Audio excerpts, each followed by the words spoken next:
बाई तुझा आशीर्वाद या मालिकेच्या आजच्या भागाचे अपडेट जाणून घेऊया आपल्या या व्हिडिओमध्ये। तर आता आपण पाहतोय की इकडे राजा आणि अवनी हे दोघंही हॉस्पिटलला पोहोचलेले असतात। आता अवनी धावतच आईकडे येते, त्याबरोबर आईला बाबांचे शब्द आठवतात। लक्षात ठेव, काहीही झालं ना तरी अवनीला मी मेलो तरी माझ्या चितेवर सुद्धा येऊ देऊ नकोस। त्याबरोबर आता आई अवनीला म्हणते, कशाला आली आहेस इथे? हां, स्वतःचा मार्गी लावलेला संसार सुरू ठेवण्यासाठी माझा संसार मोडायला निघाली होतीस? त्यावर अवनी म्हणते, आई हे बघ तू। त्यावर आई अवनीला म्हणते, अजिबात आई म्हणू नको मला, नाही म्हणायचं मला आई। काहीच वाटलं नाही का गं तुला हे सगळं करताना? हां, एकदाही माझा आणि बाबांचा विचार केला नाहीस ना? हां, जे स्वतःला हवं होतं ते करून मोकळी झालीस। आई आणि बाबांचं काय होईल विचार तरी केला होतास का अवनी? जर त्याबरोबर त्या ठिकाणी सिस्टर येते आणि म्हणते की काय चाललं आहे तुमचं, प्लीज हळू बोला, हो हॉस्पिटल आहे हे। त्याबरोबर मग लगेचच स्वाती वहिनी म्हणते, सॉरी। त्याबरोबर सिस्टर तिकडनं निघून आतमध्ये जातात। तशी लगेचच आता स्वाती वहिनीला आई म्हणते, स्वाती हिला इकडनं जायला सांग, ही मुलगी मला इथे नकोच आहे माझ्या नजरेसमोर, आणि यांनासुद्धा ही मुलगी इथे नको आहे, त्यामुळे हिने इथे न थांबणेच योग्य ठरेल। लवकर जायला सांगा हिला इकडनं। त्याबरोबर मग स्वाती वहिनी अवनीला म्हणते, अवनी तू काय करतेस, कशाला आली आहेस इकडे? त्याबरोबर मग अवनी म्हणते, वहिनी अगं असं काय करतेस, बाबांना बरं नाही आहे, बाबांना भेटायला आली आहे। त्याबरोबर मग आई म्हणते की हिने भेटण्याची काही गरज नाही आहे, हिला निघायला सांग स्वाती। त्याबरोबर अवनी म्हणते, आई अगं असं काय बोलतेस? हे बघ, हवं तर तू कितीही बोल, तू कितीही मार मला, तू रागव, तू काहीही कर, पण प्लीज अगं असं काहीतरी नको ना बोलूस। आई अगं मला बाबांना भेटायचं आहे, मला बघायचं आहे त्यांना, आणि आई अगं हे सगळं लग्न वगैरे हे सगळं खोटं आहे, ऐकून तरी घे ना आई, मला तुम्हाला सगळ्यांना सगळं सांगायचं, आई ऐक। त्याबरोबर त्या ठिकाणी आता आई काहीही ऐकून घ्यायच्या मनस्थितीतच नसते। तर तोपर्यंत आता दुसऱ्या बाजूला इकडे नलू घरी येते आणि नलू विचारत असते की नेमकं काय झालं, कुठे गेली आहे अवनी? त्याबरोबर मग आता लगेचच यशोदा तिला सांगतो की अवनीच्या बाबांना बरं नाही आहे आणि म्हणून अवनी बाबांना भेटण्यासाठी गेली आहे, हार्ट अटॅक आला आहे त्यांना। आता हे ऐकून नलूला वाईट वाटतं। नलू म्हणते, अरे देवा, बिचाऱ्यांना लवकर बरं वाटू दे। त्याबरोबर सुरुवात त्याही इकडे फोनवरती बोलत असते, इतक्यात ती बघते की समोरून बाबा येत आहेत। आता अण्णांना समोर बघून लगेचच नलू फोन ठेवते आणि तिकडे येऊन म्हणते, काय रे धोंड्या, लय डॅन्शिंग लाईटिंग करत होता ना माझ्यासमोर, आता बघितलं का? हां, तुमच्या घरची सून आल्या पावली परत पळून गेली, रडत गेली, धोंड्याच्या घरची सून रडत गेली, आता नाच की डॅन्शिंग लाईटिंग, आता नाही नाचणार तू, आता नाही डॅन्शिंग लाईटिंग होणार तुझं, आता आहे की नाही मी करते, मी डॅन्शिंग लाईटिंग। त्याबरोबर मग आता लगेचच ती म्हणत असते, काय कसं वाटलं सून निघून गेल्याचा? अरे हा सुलीचा श्राप आहे, हा श्राप काही एवढ्या सहजासहजी खोटा ठरणार नाही आहे। अरे मला माहीतच होतं हे असंच घडणार होतं ते, हां माहीत होतं ना मला, शेवटी श्राप दिलाय कुणी? मी दिलाय, मी। अरे माझा श्राप आहे तो, पॉवरफुल तर असणारच। अरे बहिणीचा हक्क मारू नये की नाही, कुठलाच भाव आयुष्यात सुखी नाहीच होऊ शकत, तू बी नाही होऊ शकत। त्यापेक्षा हे घर सोडून निघून जा, मला माझा हक्क घेऊ द्या, आणि मग बघा, मग सगळं चांगलं होईल तुमचं। आणि जर मला माझा हक्क नाही दिला तर तुम्हाला कधी सुख नाही लागणार, कधी तुमचा संसार सुखाचा नाही होणार। त्याबरोबर मग आता लगेचच बाबा म्हणतात, अगं आमच्या संसाराचं आम्ही बघून घेऊ, आमच्या सुनाचं पण आम्ही बघून घेऊ, ते आमचं आम्ही ठरवतो, पण तुझं काय? तुझ्या नवऱ्यानं दुसरं लगीन केलं, दुसऱ्या बाईबरोबर संसार थाटला, त्याचं काय? त्यावर सुलात्या म्हणते, खोटं आहे ना हे धोंड्या, खोटं बोलून राहिलं ना तू? त्यावर मग बाबा म्हणतात, मी कशाला खोटं बोलू? त्यावरती म्हणते, मी आत्ता फोन करून विचारते माझ्या नवऱ्याला, आणि हे जर खोटं असलं ना तर बघा का धोंड्या। त्याबरोबर मग आता नलू तिकडे येते आणि म्हणते, मामा तू खरं बोललास, खरंच बाबांनी दुसरं लग्न? त्यावर मग अण्णा म्हणतात, नाही गं, मी फक्त उगाच बोललो, तुझ्या त्या आईच्या आनंदाला ब्रेक लागावा ना ह्यासाठी। त्याबरोबर मग नलू म्हणते, मामा तू पण ना। त्यानंतर मग आता लगेचच इकडे यशोदा हा भान्या आणि धन्याला सांगतो की बस झालं, चला आता जा, तुम्ही पण तुमच्या कामाला लागा. चला चला, जर तिकडं काय असेल तर राजा आपल्याला फोन करून सांगेल. तर इकडे आई अवनीला म्हणते, अवनी हे बघ, मला तुला इकडे माझ्या नजरेसमोरसुद्धा बघायचं नाही आहे. तुला माहिती आहे का, जर आम्हाला जायला थोडा उशीर झाला असता तर तिकडे काय घडलं असतं. अगं होत्याचं नव्हतं होऊन बसलं असतं. पण तुला काय करायचं आहे ना त्याच्याशी, तुला काही घेणं देणं नाहीच आहे आमच्याशी. हे बघ अवनी, तू आत्ता इकडनं निघ, जा इकडनं. त्याबरोबर अवनी म्हणत असते, आई अगं असं काय करतेस, मी बाबांना बघायला आली, एकदा मला भेटू देत ना बाबांना. त्यावर आई म्हणते, अवनी तुला सांगितलेलं कळत नाही आहे का, निघ इकडनं, चालती हो, जा. अवनी म्हणते, आई असं नको ना गं करू, आई प्लीज, आई मला बाबांना भेटायचं आहे का आई. पण आई काही ऐकण्याच्या मनस्थितीतच नसते. शेवटी स्वाती वहिनी अवनीला बाजूला घेते आणि सांगते, हे बघ अवनी, बाजूला हो, काय चाललं आहे तुझं हां. आणि एकदा तरी आईबाबांचा विचार केला होतास का तू हे सगळं करताना, सांग ना, केला होतास या ड्रायव्हरबरोबर पळून जाताना. त्याबरोबर मग अवनी म्हणते, वहिनी अगं ऐकून तरी घ्या ना, मी तेच तर सांगते ना वहिनी, अगं हे सगळं खोटं आहे खरंच. त्याबरोबर मग आता वहिनी म्हणते, मला काही ऐकायचंच नाही आहे अवनी, मला पहिली गोष्ट तर एक सांग की त्या निर्दयी एवढी कधीपासून झालीस तू. त्यावर मग आता अवनी म्हणते, निर्दयी मी. त्यावर मग वहिनी म्हणते, हो तूच. जेव्हा तुला कळलं बाबांची तब्येत अशी आहे तेव्हा तू काय म्हणालीस, तुला काही घेणं देणं नाही आहे, तुझा काही संबंध नाही आहे. त्याबरोबर अवनी म्हणते, हे कुणी सांगितलं आहे वहिनी तुम्हाला. त्याबरोबर वहिनी म्हणते, विवानने सगळं काही सांगितलं आहे अवनी आम्हाला आधीच. त्यावर अवनी म्हणते, अच्छा, म्हणजे तुमचा त्या विवानवरती विश्वास आहे, पण तुमचा तुमच्या मुलीवर, तुमच्या घरातल्या मुलीवर विश्वास नाही आहे, बरोबर ना. त्याबरोबर स्वाती वहिनी म्हणते, अवनी असं नाही आहे, माझा तुझ्यावर विश्वास आहे, माझा तुझ्यावर पुरेपूर विश्वास आहे, पण विवानने सगळं काही येऊन महेशला सांगितलं आणि तुला तुझ्या दादाचा स्वभाव तर माहिती आहे. त्यामुळे म्हणून सांगते, तू आत्ता इथे थांबू नकोस. जर इथे महेश आला ना तर तो काय करेल आणि काय नाही मला काहीच सांगता येत नाही. आणि हे बघ अवनी, आत्ता तो औषधं आणायला गेला, कुठल्याही क्षणी तो वरती येऊ शकतो. म्हणून सांगते, आता तू इकडे नको थांबूस, आता तू तुझ्या घरी जा. त्याबरोबर अवनी आता तिथेच बसून रडायला लागते. त्याबरोबर मग आता वहिनी तिकडे येते आणि अवनीजवळ बसते. अवनीला म्हणते, अवनी शांत हो, रडू नकोस. त्यावर अवनी म्हणते, वहिनी रडू नको तर काय करू गं, सांग ना आता मी काय करू, कुठे जाऊ. त्यावर वहिनी म्हणते, अवनी मी तुला घरी जायला सांगते. त्यावर मग अवनी म्हणते, कुठल्या घरी जाऊ, कोणाच्या घरी जाऊ, सांग ना, घर राहिलं आहे का आता माझं कुठलं. त्याबरोबर मग वहिनी म्हणते, अवनी हे बघ शांत हो, मला कळतं आहे तुझी काहीतरी बाजू असेल, तू हे सगळं काही ठरवून जाणून बुजून केलेलं नसशील, मला सगळं माहिती आहे. पण हे बघ प्लीज सध्या शांत हो आणि एक काम कर, आता सध्या तू माझ्या घरी जा. हां, माझ्या घरी जा, मी आईबाबांना कॉल करून तसं सांगून ठेवते, तू जा घरी तिकडे. आपण नंतर सविस्तर ह्या विषयावर बोलू आणि इकडे बाबांची तब्येत कशी आहे काय आहे याचे अपडेट मी तुला देत राहीन, कळलं. त्याबरोबर मग अवनी म्हणते, ठीक आहे वहिनी. त्यानंतर अवनी लगेचच राजाला म्हणते, तू सोडशील मला स्वाती वहिनीच्या घरी. त्यावर राजा म्हणतो, अहो हो, विचारताय काय, सोडतो की, लगेच सोडतो, चला. त्याबरोबर मग अवनी म्हणते, खरंच थँक्यू, खूप खूप थँक्यू. नाही म्हणजे जिथे माझ्या फॅमिलीने सुद्धा मला समजून घ्यायला नकार दिला तिथे तू माझ्या पाठीशी उभा राहिलास. खरं तर ना हे सगळं या मंगळसूत्रामुळे होतं आहे. या मंगळसूत्रामुळे एवढे गैरसमज होत आहेत. मला ना हे मंगळसूत्रच नको आहे, मी हे काढून टाकते. आणि अवनी ते मंगळसूत्र काढत असते. पण राजा म्हणतो, अहो काय करताय, बरं चला आधी तुम्ही याला मी सोडतो, नंतर तुम्हाला काय हवं आहे ते तुम्ही करा. त्यानंतर मग राजा हा अवनीला तिकडनं घेऊन जात असतो. तर आता विवानसुद्धा त्यांचा पाठलाग करत असतो. तर दुसऱ्या बाजूला इकडे यशादा हा काम करत असतो, गौंडी काम एका घरावरती. तर आता तो त्याच्यासोबतच्या कर्मचाऱ्यांना म्हणतो, अरे काय लावलं आहे तुम्ही, चला की पटपट हात चालवा. त्याबरोबर मग एक म्हणतो, मला एक विचारायचं होतं तुम्हाला यशा म्हणतो, विचार की मग.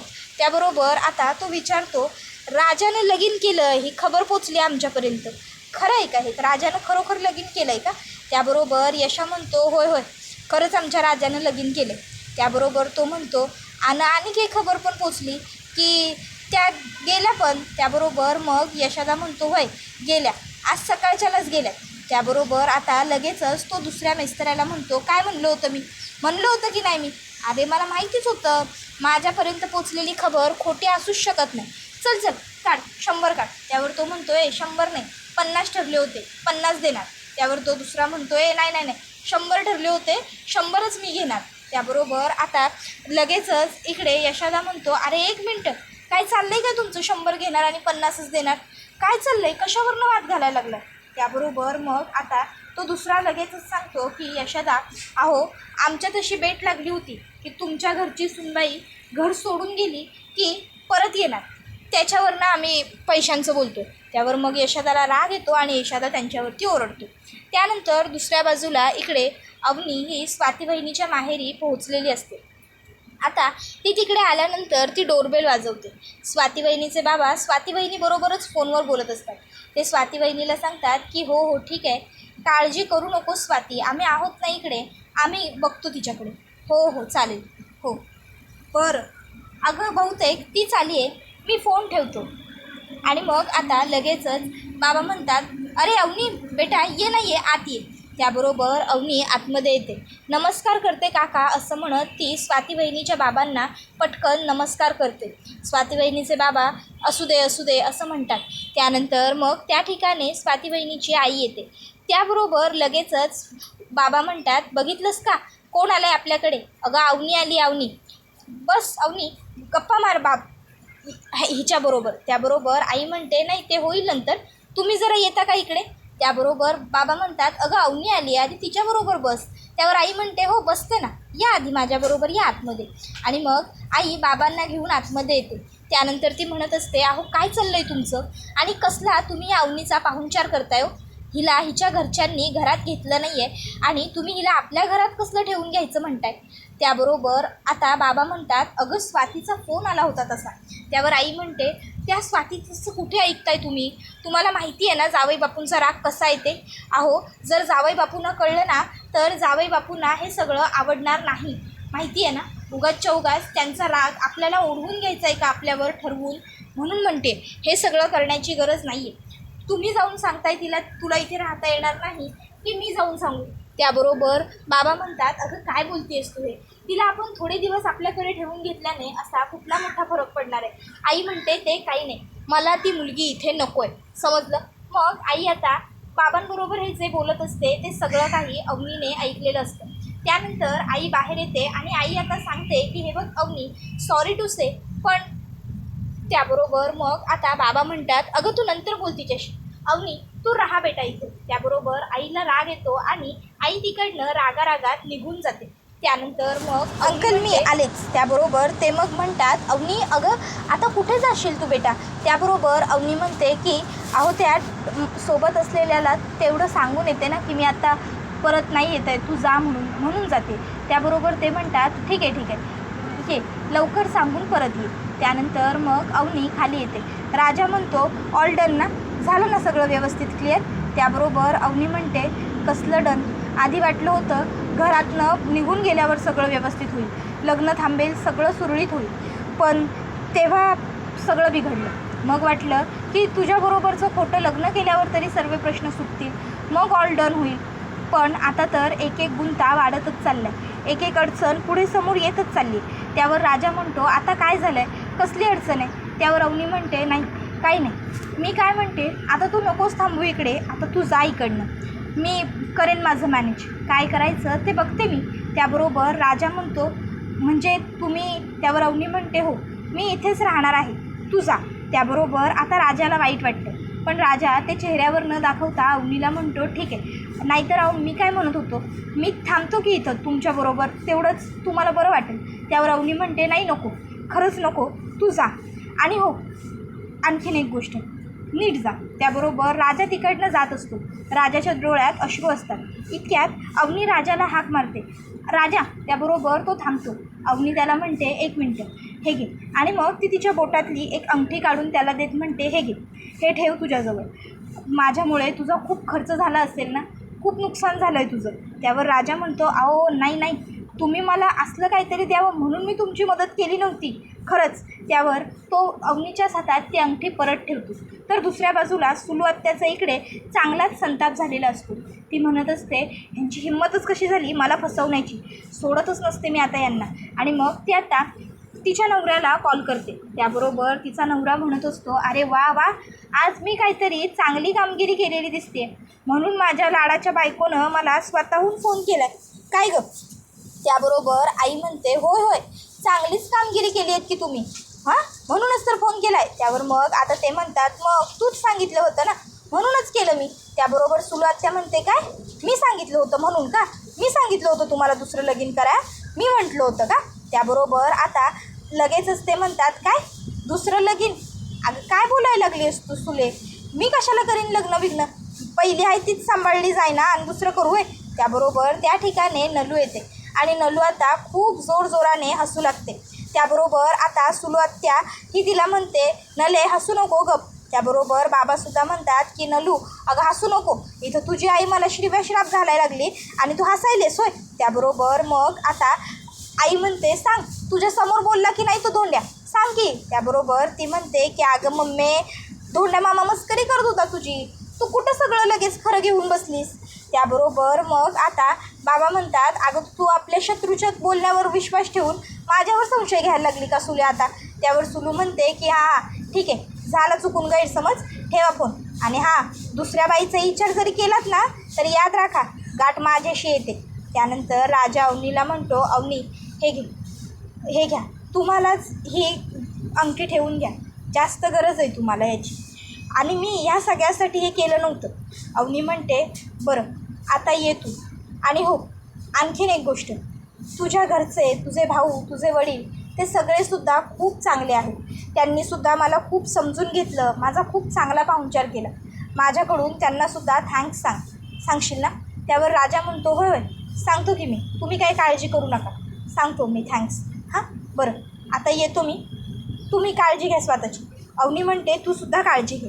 राजा म्हणतो, अहो मला तुमचीच जास्त काळजी वाटायला लागली आता स्वतःपेक्षा.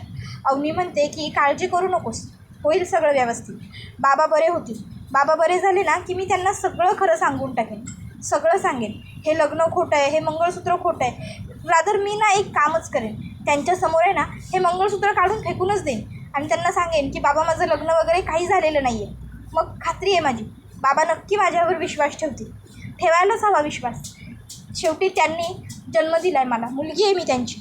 आणि तुला खरं सांगू का, माझ्या बाबांचं ना माझ्यावरती खूप खूप प्रेम आहे, फक्त तुला ते माहीत नाही आहे, कारण तू फक्त त्यांचा राग बघितला आहेस ना. पण मी सांगते आहे ना, माझ्या बाबांचं माझ्यावर खूप प्रेम आहे आणि मला माहिती आहे माझे बाबा माझ्यावर फार काळ रागवून राहू शकत नाही. ते मला माफ करतील मला बाबा माफ. होईल, सगळं चांगलं होईल, सगळं व्यवस्थित होईल. मी बाबांबरोबर बोलेन, मी बाबांना सांगेन. हां, तू काळजी करू नकोस, तू जा, मी बाबा शुद्धीवर आले की बोलेन त्यांच्याशी. त्याबरोबर राजा म्हणतो, तुम्हाला एक रिक्वेस्ट करू का? अवनी म्हणते, हां बोल ना. त्यावर राजा म्हणतो, नाही तुम्ही तुमच्या बाबांशी बोला, तुम्ही तुमच्या बाबांना सगळं खरं सांगा, पण मी काय म्हणतो, तुम्ही ना जरा थांबा. नाही म्हणजे तुमचे बाबा आणि तुमचे भाऊ लय डेंजर लोक आहेत. मला माझ्या भावंडांना, माझ्या वडिलांना कुठंतरी घेऊन जरा लांब जाऊ दे, त्यानंतर मग तुम्ही तुमच्या घरच्यांना हे सगळं सांगा. नाही उगाच माझ्या फॅमिलीच्या जीवावर बेतायला नको हे सगळं. त्यावर अवनी म्हणते, ठीक आहे, ओके, तू म्हणशील तसं, तू करशील ते. त्याबरोबर राजा म्हणतो, ठीक आहे मग. त्यावर अवनी म्हणते, बरं बाय. राजा म्हणतो, आता पुन्हा कधीच नाही भेटायचं आपण. त्यावर अवनी म्हणते, अरे कुठेतरी जाऊन हे सगळं संपणारच होतं ना. राजा म्हणतो, होय बरोबर. त्यानंतर अवनी वरती निघून जाते. राजा म्हणतो, देवी आई काय गं हे, म्हणजे तुझ्या आशीर्वादापेक्षा खरोखर सुलू आत्याच्या श्रापात एवढी ताकद आहे का, की आता हे एवढं सगळं घडलं. जाऊ दे, जे घडलं ते घडलं एवढं म्हणून आता तो तिकडनं चाललेला असतो. इतक्यात आता इकडे दादा हा स्वाती वहिनीच्या माहेरी आलेला असतो आणि तो अवनीला म्हणतो की चालती हो इकडनं, थांबायचं नाही आहेस तू इथे. अवनी म्हणते, अरे दादा पण माझं ऐकून तरी घे. दादा म्हणतो, मला काही ऐकायचं नाही आहे तुझं, तू चालती हो, तू अशी जाणार आहेस की नाही, मीच तुला हाकलतो. आणि मग तो अवनीला घरातनं धक्के मारून बाहेर काढतो. अवनी आता खाली पडणार असते, पण तोपर्यंत राजा तिकडे येतो आणि अवनीला सावरतो. त्याबरोबर आजूबाजूची लोक तमाशा बघायला येतात. त्याबरोबर अवनी तिकडनं गुपचूप निघून जाते. राजा दादाला म्हणतो, बायको आहे माझी, नीट वागायचं तिच्याबरोबर, नाहीतर तो आता दादावर हात उघडतो. त्याबरोबर हा व्हिडिओ इथेच संपतो. व्हिडिओ आवडला असेल तर व्हिडिओला लाईक करा. चॅनलवर नवीन असाल तर चॅनल